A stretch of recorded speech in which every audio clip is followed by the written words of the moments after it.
So when you are faced now with making your final choice, right? You've run your statistical weighting, you've got a list of people and scores. There's a couple of different things that we need to consider depending on the kind of hiring we're doing. The first consideration is the cut score. Do they meet the minimum expectations? And one way you can do it is as long as they meet the minimum expectation, they are welcome to be hired. And that usually happens when we're hiring people en masse, where we need to hire 15, 20 or more people, and they have to at least hit that cut score. So when we're hiring a lot of people all at once, we can do that. So the cut score says you need to have a minimum assessment that must be met or exceeded to be able to go to the next phase and to be eligible for that job offer. So the cut score is important. So you can use your cut score to say everybody who, hits that score gets hired. Rank ordering is where we rank people from the highest to lowest, and then we determine from that rank ordering, the top person gets the offer, the next person below that gets the offer if the other one refuses, and on down the line. Banding. Banding is how we decide to choose who we hire within certain bands. And what we mean is bands can be put together as anybody above a certain score. Let's say if you were thinking on a 0 to 100 scale, and anybody above a 95, we could hire any one of them, and they would all be relatively equal in terms of their ability to perform well. So I could choose anybody from that band, right? Or I could rank anybody from the highest band, or I would absolutely hire, but I would hire them still in rank order. So there's all sorts of different factors we would need to consider. And we use banding, particularly when we're hiring for EEO or affirmative action goals. If we find that we've got equal candidates, right, we can put, as long as they fit within a band and they are good, and for all intents and purposes, they are equal candidates, we can err on the side of doing the EEO or affirmative action hire. So if we are doing banding, and we can make the case for banding when we are making our hiring decisions, you can use that. So as it says here, hiring within the band is done randomly or based on other factors like EEO or affirmative action. Banding allows for the consideration of many other factors besides just how they perform on the assessments. There may be a person-organization match, thing that we want to consider over simple person-job match, right? So we might band together anybody who's within a certain range we know would perform well on the job, and then within that band we can decide which of those candidates would be the best match for the job. Bandwidths are generally calculated on the basis of the standard error of measurement. So you would have a bandwidth that looks at the standard error and make sure that they were within a certain standard error of measurement. This is table 11.2 from your textbook. It shows how you can band candidates. So basically, I would assume that the first band is anybody that scored 80 or over, correct? I think you would probably assume that as well. So in this pool of candidates, Amy and you were above 80%. They were at the highest band, and they get band number 1. And so you could choose either one of them depending on whether you want to do an affirmative action hire, or you simply want to hire the person with the best score, or whether it is any number of reasons, person, organization match, etc. Lee, Pedro, and Amila are in the second band, and my guess is it would be somewhere between 70 and 79 scored in there. They're in the second band, and you would have to determine whether or not they meet the cutoff. I'm assuming that they would, based on the way this is set up. So Lee, Pedro, and Amila are in the second band. They are not as good as the people in the first band, but they meet the second band. So then the question is, which one of those would you hire? And if Amy and you chose not to accept the job, how would you proceed then down the line from there? Bill, Tim, and Lynn are in the final band. Again, minimally met the qualifications. They certainly exceeded where our cutoff score was. Would they do the job? Probably fine. Would it take more work for us in terms of training and interventions? We would probably need to do that. But we're still arguing that they would be good candidates for the job. They meet band 3. And if 1 and 2 does not get hired, we could consider band 3 for the next level of hiring. So when we are moving into making that final choice, if we're using cut scores or rank ordering, we have to decide whether to hire from the top of the list or to create a pool of finalists who meet our minimum criteria.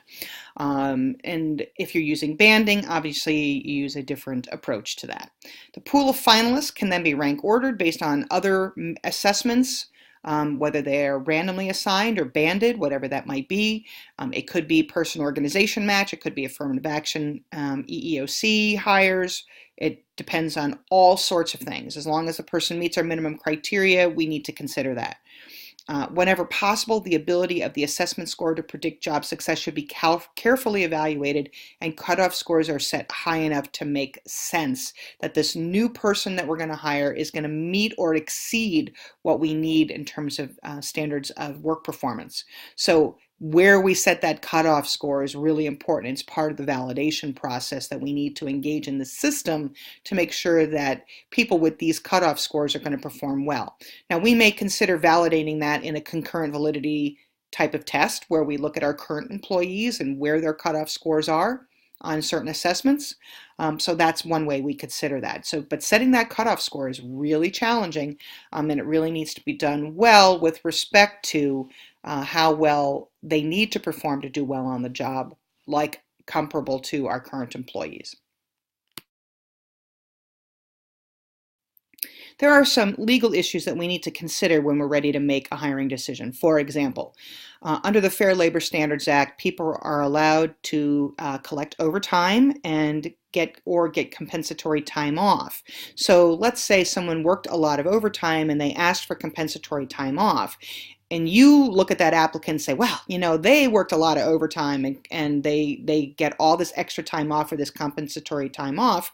So I don't want to hire them. That would be a violation of the Fair Labor Standards Act. If they are legally allowed to make a request for overtime, if they are legally allowed to ask for compensatory time off, then we absolutely cannot consider that as a reason not to hire them, and their legal rights will be violated. So oftentimes companies will say, well, they took a lot of extra vacation time. Well, no, they didn't. They were entitled to it because it was compensatory. And they're allowed to have it that way. You don't always have to pay someone overtime, but you can give them compensatory time off in exchange for the overtime pay, in which case you still have to pay them no matter what for their work. And if you are going to discriminate against them because they are getting paid what they are legally allowed to be paid, then that's a fault of the company. It's not a fault of the employee, and they would win their case. Same thing with the Family and Medical Leave Act. If someone gets up to 12 weeks of unpaid leave, it was their right to collect it, and then you're saying, I don't want to hire them because they took a lot of FMLA. They're legally entitled to that time, so you cannot refuse to hire them because of that. That would absolutely violate their rights under the Family and Medical Leave Act, as a consideration. The Uniform Guidelines on Employee Selection Procedures is incredibly clear about making sure we don't have adverse impact against groups of people. So it requires us to validate our cutoff scores and our assessments on a regular basis. And we've spent time in this class, and I'm sure you did in Management 430, talking about the 4/5 rule and utilization rates and things like that. So this also is important with respect to where we set our cutoff score, in terms of making sure we don't have an adverse impact. So the guidelines tell us that our cutoff scores should not be set higher than is necessary to achieve proficiency on the job. Oftentimes in the past, standards were set so incredibly high, very few people could pass the test. And that's not our goal. We want it to make sure that there's a minimum proficiency that makes sense.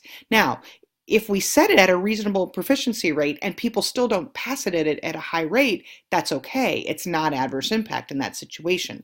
If we can say that the cutoff score is set at the level that's appropriate for job relatedness, then it doesn't matter, it won't have an adverse impact. So we do the best we can to figure out what that minimum proficiency is, and the company is responsible for determining what that minimum proficiency is, but it's really important that you assess for adverse impact. So once you determine what a cutoff score is, over time, you should be assessing whether or not there's adverse impact based on the flow statistics. So using your 4/5 rule, assessing whether or not there is going to be an adverse impact against women and minorities to come into the company based on that.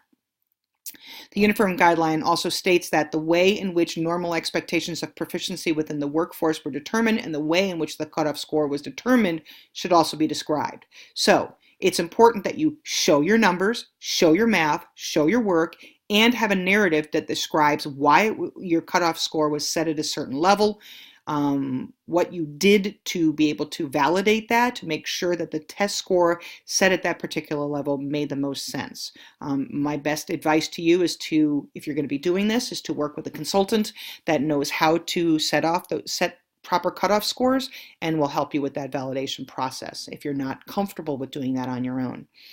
To deal with the adverse impact problem, the Uniform Guidelines also discusses the use of alternative procedures that cause less adverse impact. So you may decide, I really like this selection tool, but it has a huge adverse impact against women.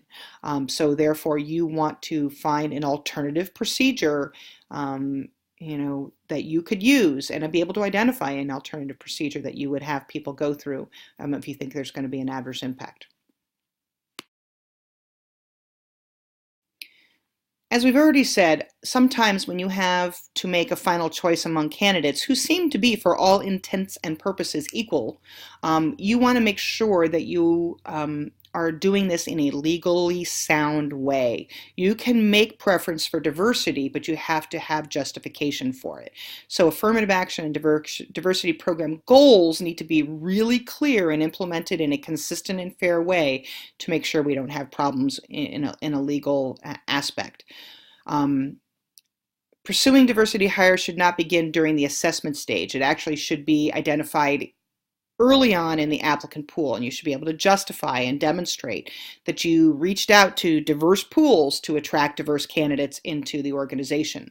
And so if sourcing and recruiting activities identified and attracted qualified diverse applicants, then applying a valid selection assessment should have little or no adverse impact when you're generating quality diverse hires. Successfully attracting qualified diverse applicants eliminates the need to consider any protected characteristic as a plus factor in the final candidate choice. So, the better job we do with attracting a wide pool of diverse candidates as they come in, the better off we are down the line with being able to make diverse hires, and the less we need to consider diversity when we are making our final hiring choice. We still can do that, but if we have a really diverse pool, it's going to be less hard to justify that at the end. But if we don't have that diverse of a pool and we have somebody coming in, and if our numbers are really low in the organization anyway, then we absolutely can make the preference to say, based on being relatively equal candidates, we're going to hire the diverse hire because we need more diversity in our company. That is completely appropriate to do and is completely legal to do. When we are ready to make our job offer to the finalists that we believe we are interested in hiring, we need to consider what our talent philosophy is. And if we think of our employees as the investor, right, somebody who is thinking of an investment into the company, whether or not they want to make a match, we should consider maximizing what we call the employee value proposition in our offer to that candidate. So part of what we'll say is, we understand that you have a lot of offers on the table for yourself, that you are a much sought after commodity. So here's why we are good for you. This is how we meet your needs. This is what we can give to you that other people can't give you. And you can make an offer based on that value proposition. And so you've got to understand sort of the motivation of your employee, and as well as consider what your talent philosophy is when you're ready to make that offer. Before extending your offer, make sure that you have done all your contingency checks. You can make an offer that's contingent, but you say it's contingent upon, validating or verifying that you have, a good background check, that all of your employment data and graduation records and degrees are validated. And sometimes you could do some of that stuff before you would make an offer. Those are easy things to look up and to verify. But sometimes the more expensive things like the background checks and stuff like that have to come after you make your contingent offer. Okay. You want, obviously you want to verify all the things you think are important, that if someone lies on is going to come back to bite you. It's also a good idea to have a backup in mind. So who's your number two candidate? Do you have a number two candidate? And if you don't have a number two candidate and a number one candidate, you should consider how you want to handle that. But number one and number two, let's say one and two, neither of them want it. Do you have a number three candidate that you would consider hiring? Those are all the things you have to consider in that process. There are all sorts of factors that influence the job offer that we make. First of all, we want to consider legal factors. So what are union terms or our affirmative action and EEO goals? That all influences to whom we make the job offer. Then it's the type of the job. Are they full-time or part-time, exempt or non-exempt in terms of the Fair Labor Standards Act, or in what level are they, lower level, middle level, upper level employees? We want to consider the finalist factors. Does the content of other jobs offers the finalist has received? For example, did they get offers from somewhere else? And was it a good offer? Is it a verifiable offer? If someone can verify that they got an offer that was at a certain amount of money, they can sometimes negotiate more money. The likely willingness of the finalist to accept the job offer. That's always a consideration. You say, this is the best candidate, but I don't think that they're going to be interested in working for us, so therefore I am less likely to want to offer them the job, because the chances of them accepting it are slim, and in the end, I might lose the candidate who is more likely to accept our job offer. That's always a consideration. You also want to look at the finalists' values and needs. What is it that they really need, and can we truly meet them? Even if we think they're the best for us, that doesn't mean that we're the best for them. And so we have to consider that as well. The finalists' compensation and reward requirements. Can we meet their salary demands? Do we exceed it? And the finalists' previous compensation rewards. Are we going to be at least where they were previously, or is there more compensation we should consider? Lastly, we look at their qualifications and experience, right? Because we want the person with the best qualifications and the best experience, or at least among the best, depending on how we're doing the banding and things like that. Then we have to consider organizational factors. What is our strategy? What are our staffing and compensation policies? What are some negotiable ranges around those policies, and what's non-negotiable? And some companies put a hard and fast compensation line, and they say, I will not exceed that, and you are out of luck if that person wants more money than you can offer them. You also want to consider, do you need to hire right away? Do you need to have a body in that position? Or is it okay to say, I'm not going to fill it right now if this person's not the best person for us? We also want to consider internal equity issues. If someone wants significantly more money than others doing similar jobs, this is going to create a problem for you in terms of your internal consistency of your salary ranges, and you're going to create some internal equity problems in your company, as others will get to know what that person is going to be making, and that could be a problem. There are other external factors that you have to consider too. Look at the tightness or looseness of the job market. What's the economy doing? Is it a good economy, a bad economy? And how many applicants are available for us? Is it going to be easy for us to find good candidates for the job? The market level of the compensation and rewards. Again, through compensation surveys, what's the market going to be paying, and can we pay it? If we can't pay it, then we need to reconsider what we're doing. The cost of living in the area where the job is located, because just because you can pay someone at a base rate, if the cost of living is more expensive, it's going to be a lot harder to pay someone a lower level of pay for that particular job. And so your job offer has to consider cost of living in a particular area. and the risk and cost of the finalist being hired by a competitor. If you know that they're really sought after and they have a skill that you absolutely need and you want this candidate no matter what, you absolutely have to consider what's going on in the external market. So as we noted in the previous slide about the different factors we have to consider in making job offers, we have some compensation decisions to make. And this is where we work with our compensation specialist to figure out what we can or cannot pay. If there's a range that we can work within, or if there's a hard and fast number and we can't do better than that. One thing that you can do is to make a low job offer. And when you know that there are more job seekers than there are jobs in a poor economy, you can get away with making a below market job offer because someone is desperate for a job. They'll do whatever it takes to get a job. Now that may come back to bite you in the long run, but it certainly as a short-term strategy, it makes sense. Why should you pay more for somebody than you have to?